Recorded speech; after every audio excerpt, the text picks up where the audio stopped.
सबसे पहले शुरुआत करते हैं अपने पड़ोसी के बारे में, अपने बच्चे के बारे में। उसे फिर से ग्रे लिस्ट में डाल दिया गया है। पाकिस्तान इस बार फिर से ग्रे लिस्ट में है। ये grey list, white list, black list होता क्या है? ये बिल्कुल वैसा तो नहीं है सर, हमारे मोबाइल में किसी का कॉल आए, हम उस नंबर को उठा करके ब्लैक लिस्ट कर देते हैं, है ना? कहीं वैसा वाला सीन तो नहीं है। नहीं भाई, वैसा तो नहीं है। तो क्या सीन है, आइए मैं आपको बताता हूं। तो आपके सामने चर्चा करने वाले हैं हम आज पाकिस्तान की। और पाकिस्तान की जब बात कर रहे हैं तो विशेष रूप से क्योंकि हमारा पड़ोसी नेशन है, हमारा पड़ोसी है, साथ में इंटरनेशनल रिलेशंस में हमारे लिए सिक्योरिटी एक मेजर कंसर्न है। इन सभी बातों को ध्यान में रखते हुए आपको यह बात सीखनी होगी पाकिस्तान के बारे में। तो आइए मैं आपको बताता हूं। साथियों, एक बार फिर पाकिस्तान चला गया है FATF की ब्लैक लिस्ट में। FATF बोले तो फाइनेंशियल एक्शन टास्क फोर्स की ग्रे लिस्ट। और इस फाइनेंशियल एक्शन टास्क फोर्स की ग्रे लिस्ट में जो रखने का कार्य किया गया है, किसने रखा है, मतलब किस देश को रखा गया है? पाकिस्तान को रखा गया है। हमारे यहां तो ऑप्शन ही नहीं दिया गया है, कृपया करके उस ऑप्शन को मैच कर लीजिएगा। Option is Pakistan.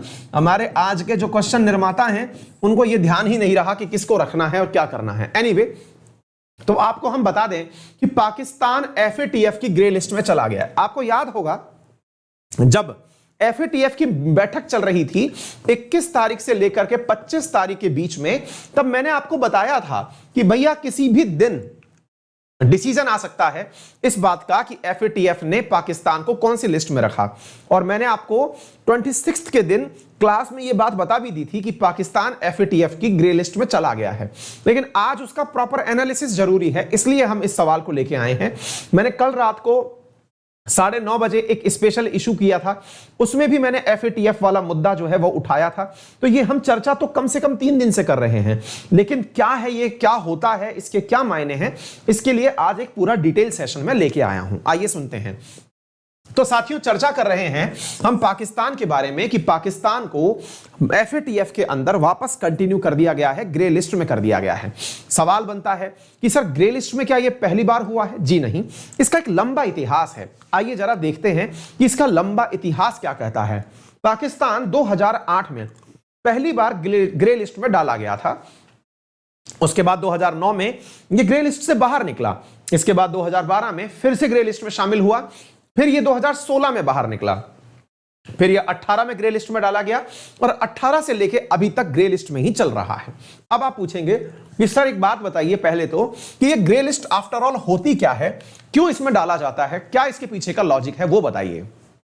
तो मैं आपको बताता हूं साथियों, हम लोगों ने हाल ही में G7 की एक बैठक का नाम सुना था। आपको मालूम होगा ब्रिटेन की अध्यक्षता में हाल ही में G7 की एक बैठक बुलवाई गई थी। G7 दुनिया के ग्रुप ऑफ 7 नेशंस, वो प्रमुख बड़े देश हैं जो पूरी दुनिया की इकोनॉमी को कंट्रोल करने की ताकत रखते हैं।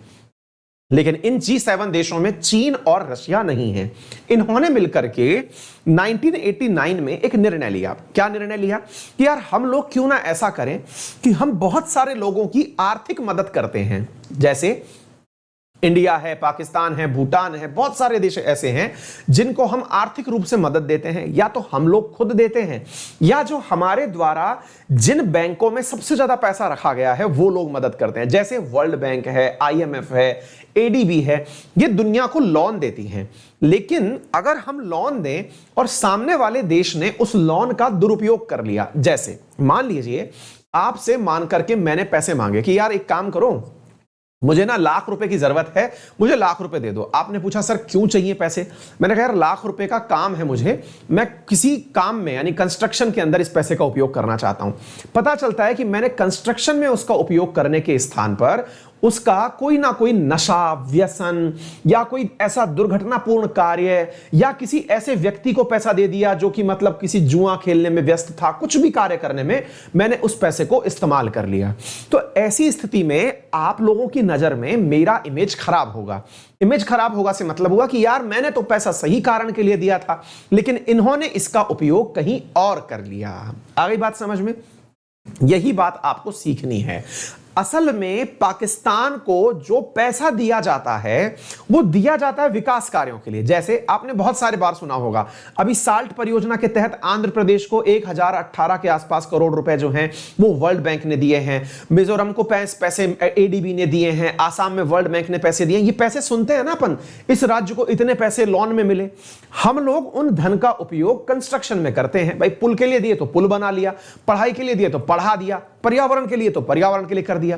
पाकिस्तान में पैसा तो आता था नोबल कॉज के लिए कि भाई इस प्रकार का कोई काम करना है कर दीजिए, लेकिन उस धन का उपयोग वो लोग टेरर फाइनेंसिंग में करते थे। टेरर फाइनेंसिंग मतलब अपने जो आतंकवादी हैं उन आतंकवादियों को धन देने में करते थे अलग अलग प्रकार के माध्यमों से। जैसे अब आप पूछेंगे आतंकवादियों को सीधा धन कोई कैसे दे सकता है, मैं बताता हूं। जिन्हें आप आतंकवादी मानते हैं उन्हें वो आतंकवादी मानते ही नहीं है, चाहे मसूद अजहर हो चाहे लश्कर तैयबा का कोई हेड हो, उनको वो क्या नहीं मानते कि ये आतंकवादी है। तो फिर क्या हुआ, उन्हें उन आधार पर कि ये आतंकवादी नहीं है तो उन्हें वो सारी सुविधाएं, चाहे उनकी पर्सनल सिक्योरिटी हो, वो कहीं पर जाएं तो उनकी सुरक्षा में लगी हुई चीजें हो, या फिर वो किसी प्रकार का लोन मांगे तो लोन दिया गया हो, या फिर वो कोई कार्य कर रहे हो तो उन्हें फंड किया गया हो, एनजीओ के रूप में उन्हें मान्यता दे रखी हो। तो अल्टीमेटली तुम्हारे पास तो पैसे थे नहीं, तो तुम उन्हीं पैसों को तो उन लोगों को दे रहे हो। That is known as terror financing. क्या कहलाती है? Terror financing. तो नंबर 1 तो यह समझ में आना चाहिए। नंबर 2, अब अगर आपको यह पता चल गया कि यार इसने तो डायरेक्ट पैसा यूज कर लिया मेरा, तो इसके लिए पाकिस्तान ने विदेशों से आए हुए धन का राउंड ट्रिपिंग कर दिया। राउंड ट्रिपिंग का मतलब क्या हुआ, आपके पास पैसा आया, उसको सिंगापुर भेज दिया, सिंगापुर भेज करके वहां से किसी फर्जी कंपनी के माध्यम से अपने यहां पर अपने उसके अंदर स्टॉक एक्सचेंज में लगवा लिया, यानी पैसे को गोल गोल घुमा दिया, किसी और का पैसा किसी और तरीके से यूज में ले लिया। That is money laundering. तो मनी लॉन्ड्रिंग और टेरर फाइनेंसिंग ये दो चीजें हैं जिसको रोकने के लिए G7 ने 1989 में यह निर्णय लिया कि यार अपन जिसको पैसा दे रहे हैं पहले ये देखना होगा कि वो सही से उपयोग कर रहा है कि नहीं कर रहा है। इसके चलते 1989 के अंदर एक संगठन का निर्माण किया गया जिसका नाम था FATF, that is financial action task force. इसका मुख्यालय कहां पर है? इसका मुख्यालय पेरिस में है। पेरिस कहां पर है? फ्रांस में है। और सबसे बड़ी बात, ना केवल G7 बल्कि दुनिया की वो 39 बड़ी कंट्रीज जो OECD की मेंबर हैं, है ना, उन कंट्रीज के नेतृत्व में पेरिस के अंदर इसका निर्माण किया गया। और साथियों इसको कहा गया कि आपको कुछ और नहीं करना है, आपको केवल यह ढूंढना है कि जिन्हें हमने लोन दिया उन्होंने उसका सदुपयोग तो किया, कहीं ऐसा तो नहीं है कि उसका दुरुपयोग हो गया हो। इसके लिए साल में 3 बार इनकी बैठक बैठाई जाती है। किसकी? FATF की। तो FATF की साल में 3 बार होने वाली बैठक को प्लेनरी नाम दिया जाता है। क्या नाम दिया जाता है? प्लेनरी। तो ये ध्यान रखिएगा इसमें प्लेनरी होता है। तो 39 तो मेंबर हैं वर्तमान में जो कि OECD के मेंबर हैं। भारत इसमें सदस्य है, याद रखिएगा भारत इसमें सदस्य है लेकिन OECD का सदस्य नहीं है। 1990 में इसकी सिफारिशों को लागू किया गया और ये 4 बार अपने एक्ट को अभी तक अपडेट कर चुका है। इतनी बात समझ में आ गई? अच्छा, फिर ये क्या करता है? जब इसको बताया जाता, ये आपके सामने पूरे की पूरे वो 39 नेशंस हैं जो यहां पर दिखाए जा रहे हैं, जो इसके अंदर एज ए ग्रुप शामिल है। बस यहां पर एक चीज आपको अतिरिक्त रूप से याद रखनी है, वो ये है कि यहां पर 2 इंटरनेशनल ग्रुप भी मेंबर हैं। और वो 2 इंटरनेशनल ग्रुप कौन कौन से हैं? यूरोपियन कमीशन और दूसरा है GCC यानी गल्फ कॉपरेशन काउंसिल। ये 2 इंटरनेशनल संगठन भी हैं जो इसके इस समय पर सदस्य हैं। ये तथ्यात्मक जानकारी आप लोग अतिरिक्त रूप से रख लीजिए। FATF के वर्तमान में प्रेसिडेंट है मार्कस प्लेयर। अच्छा, अब मैं आपको थोड़ी सी अतिरिक्त बातें बताता हूं, इसको आप समझने का प्रयास करिए। बोले सर पाकिस्तान के साथ मामला क्या हुआ था? तो बच्चों पाकिस्तान के साथ क्या हुआ था कि पाकिस्तान को 27 प्रकार की मांगे दी गई थी कि बेटा तुम्हें 27 प्रकार की मांगे हैं जिन्हें पूरा करना है। किसको कहा गया था? पाकिस्तान को। किसने कहा था? FATF ने कहा था। पाकिस्तान ने उन 27 प्रकार की मांगों पर काम करना शुरू भी कर दिया था। लेकिन साथियों जब उस पर काम करना शुरू किया तो रिजल्ट ये निकल के आया कि पाकिस्तान केवल 27 विषयों पर ही कार्य कर पाया। 27 विषय उसको दिए गए, 26 पर ही कार्य कर पाया। एक विषय उसका बच गया, यानी 27 में से 26 विषय पर तो उसने काम कर लिया, एक विषय उसका बचा रह गया जिस पर कि वो कोई एक्शन नहीं ले पाया। इसके चलते हुए उसे इस बार फिर से ग्रे लिस्ट में डाल दिया गया है। फिर सवाल बनेगा, बोले सर एक बात बताइए, अगर किसी देश को ग्रे लिस्ट में डाल दिया जाता है तो उसका नतीजा क्या निकलता है? नतीजा यह निकलता है कि उन्हें जो लोन देने की सुविधा है वो बहुत तंग कर दी जाती है, यानी आसानी से उन्हें लोन नहीं दिया जाता। बोले ठीक है सर, यानी लोन मिल तो जाता है ना? बिल्कुल मिलता है, लेकिन उसके लिए बहुत सारी मिन्नतें लगानी पड़ती हैं। फिर आप पूछेंगे सर इसका सबसे एक्सट्रीम एंड क्या होता है? मैंने कहा वो होता है ब्लैक लिस्ट। अगर किसी को ब्लैक लिस्ट कर दिया जाए, ग्रे जो है वो ब्लैक से एक कदम पहले है, अगर किसी को ब्लैक लिस्ट कर दिया जाए तो फिर वो कंट्री लोन पा ही नहीं सकता। फिर आप पूछेंगे तो अभी ये ग्रे लिस्ट में है, तो इसको ग्रे लिस्ट से निकलने के लिए क्या किया जा सकता है? तो साथियों, ग्रे लिस्ट से निकालने में इन 39 में से 12 लोग ऐसे हों जो इसे वहां से बाहर निकालना चाहते हों। ऐसे इसको साथ में लोग ही नहीं मिल रहे जो इसको वहां से बाहर निकालें। इमरान खान और इनके जो विदेश मंत्री महमूद कुरैशी हैं, ये पूरी तरह आश्वस्त थे, ये जानते हुए कि हमें जो भी कार्य कहे गए थे हम उन्हें करने के लिए पूरी तरह तैयार हो चुके हैं, हमने लगभग वो सारा काम कर दिया है।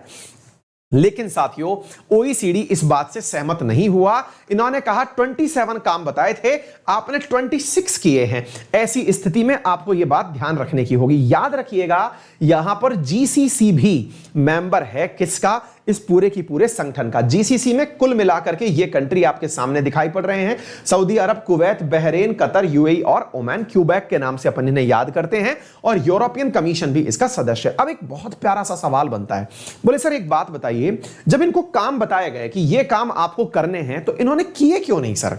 अब देखिए, इसमें सबसे बड़ा असर क्या पड़ता है, ये तो आश्वस्त थे कि इन्हें 27 में से काम करने पर हो सकता है व्हाइट लिस्ट में रख दिया जाए, लेकिन इंडिया ने कहा कि जो सबसे आखिरी काम है ये तो इन्होंने किया ही नहीं। कौन सा काम नहीं किया?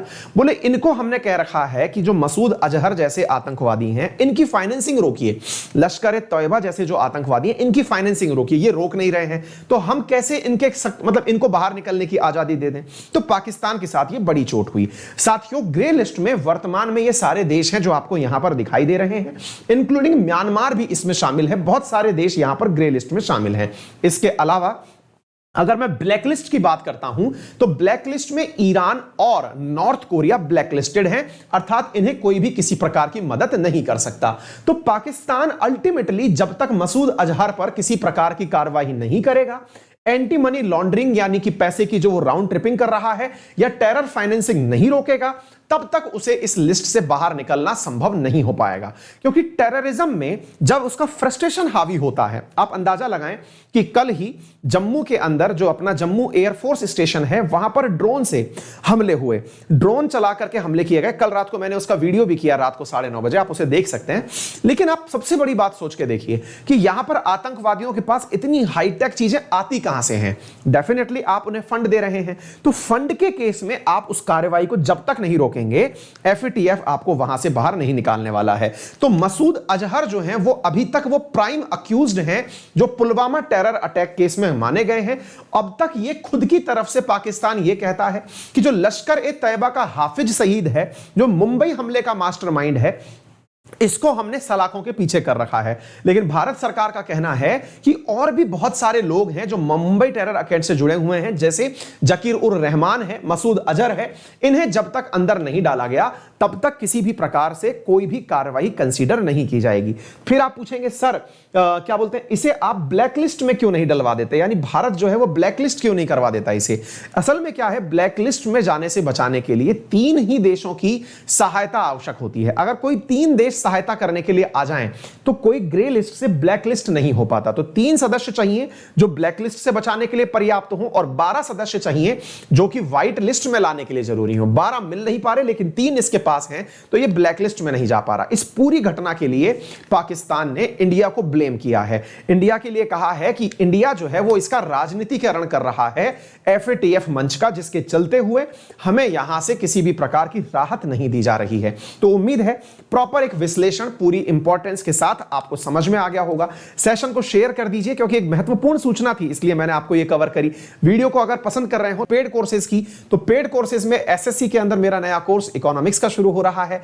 जल्दी से सब्सक्रिप्शन ले लीजिए। आप 6500 रुपए में सब्सक्रिप्शन ले पाएंगे। 5850 में यूजिंग रेफरल कोड अंकित 10 आपको क्लास मिल जाएगी, ठीक है ना। तो ये काम आप लोग कर सकते हैं। इसके अलावा यदि आप पेड कोर्सेज में मेरे साथ जुड़ना चाहते हैं तो पेड कोर्सेज में एक जबरदस्त यूपीएससी में ऑफर चल रहा है। 30 जून को यह बैच शुरू हो रहा है, जिसमें आपके सामने कुछ एडुकेटर्स मैं यहां पर दिखा रहा हूं जो खुद यूपीएससी क्वालिफाइड हैं, जो आपको पूरी तरह तैयारी कराने वाले हैं। ये टीचर्स आपको लेकिन 2 साल के आइकॉनिक प्लान पर ही मिलेंगे।